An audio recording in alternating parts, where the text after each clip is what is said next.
ഫാബ്രിക്കിൽ വന്നിരിക്കുന്ന daily wear ആയിട്ടുള്ള കുർത്തിയുടെ കളക്ഷൻ ആണ് നമ്മൾ ഇന്ന് കാണുന്നത്. കുർത്തി വന്നിരിക്കുന്നത് ചൈനീസ് കോളറിലാണ്. യോക്ക് പാർട്ടിനകത്തേക്ക് പിൻടക്ക് കൊടുത്തിട്ടുണ്ട്. സെന്ററിലായിട്ട് ഷോ ബട്ടൺ പോലെ കൊടുത്തിട്ടാണ് ഫിനിഷ് ചെയ്തിട്ടുള്ളത്. അതൊരു ഡിജിറ്റൽ പ്രിന്റിലാണ് കേട്ടോ ഈ ഒരു കുർത്തി വന്നിട്ടുള്ളത്. അതിനകത്ത് തന്നെ ഫോയിൽ പ്രിന്റും കൂടെ ഇൻക്ലൂഡ് ചെയ്തിട്ടുണ്ട്. കുർത്തിയുടെ സ്ലീവ് വരുന്നത് 3/4 സ്ലീവിന്റെ എൻഡിൽ ഒരു ബോർഡർ പോലെ കൊടുത്ത് ഫ്ലാപ്പും ബട്ടണും കൂടെ കൊടുത്താണ് ഫിനിഷ് ചെയ്തിട്ടുള്ളത്. കുർത്തിയുടെ ലെങ്ത് വന്നിട്ടുള്ളത് 43 ഇഞ്ചിലാണ്. സ്ലിറ്റഡ് പാറ്റേണിലുള്ള കുർത്തിയാണ്. സൈസസ് നമുക്ക് അവൈലബിൾ ആയിട്ടുള്ളത് മീഡിയം മുതൽ 2XL വരെ.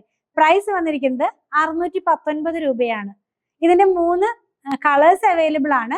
ഒരു ഡിസൈനിന്റെ 2 കളറും പിന്നെ ഒരു ഡിസൈനുമാണ് നമുക്ക് അവൈലബിൾ ആയിട്ടുള്ളത്. ഫസ്റ്റ് വൺ ഞാൻ വെയർ ചെയ്തിരിക്കുന്ന ഗ്രീൻ കളറിലേക്ക് പോകുന്നു. അതിനകത്തൊരു ഡിജിറ്റൽ പ്രിന്റ് തന്നെയാണ്. നെക്സ്റ്റ് വൺ വന്നിരിക്കുന്നത് ഒരു ലീഫ് പ്രിന്റും ഫ്ലോറൽ ഡിസൈനും കൂടെ ബ്ലൂ കളറിലേക്ക് പോകുന്നു. അതിനകത്തും ചെറിയ ഡോട്ട് ആയിട്ട് ഫോയിൽസ് ഇൻക്ലൂഡ് ചെയ്തിട്ടുണ്ട്. സെയിം തന്നെ പിങ്ക് കളറിലേക്കും വന്നിട്ടുണ്ട്. നിങ്ങൾക്ക് നമ്മുടെ വെബ്സൈറ്റിൽ നിന്നും പർച്ചേസ് ചെയ്യാം. വാട്സാപ്പ് ത്രൂ ഓർഡർ പ്ലേസ് ചെയ്യാം. നമ്മുടെ ഷോപ്പിലും അവൈലബിൾ ആണ്.